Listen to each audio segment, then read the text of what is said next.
ఆ మందార పువ్వులు తెచ్చి గ్రైండ్ చేసి అందులో కొబ్బరి నూనె కలిపి ఈ రెండిటి మిశ్రమాన్ని తలకు పట్టించి 20 నిమిషాలు 25 నిమిషాల సేపట్లా ఉంచి చక్కగా తలస్నానం చేయండి.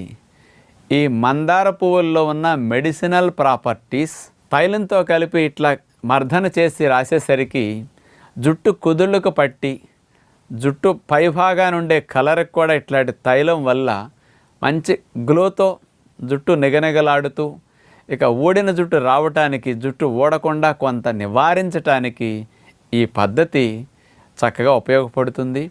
అంటే పూర్వం రోజుల్లో అందరూ ఇట్లాంటివే చేసేవారండి. ఏ మందులు కాస్త స్పెషలిస్టులు లేని రోజుల్లో అమ్మమ్మలే పెద్ద డాక్టర్లాగా ఇలాంటివన్నీ ఋషులు వాళ్ళ కొంత గురువులు ఇచ్చిన వాటిని ఉపయోగించేవారు. ఈ రోజుల్లో కొన్ని పురాతనమైన వాటిని మర్చిపోకుండా తిరిగి ఉపయోగించుకుంటారని మీ అందరికీ విజ్ఞప్తి.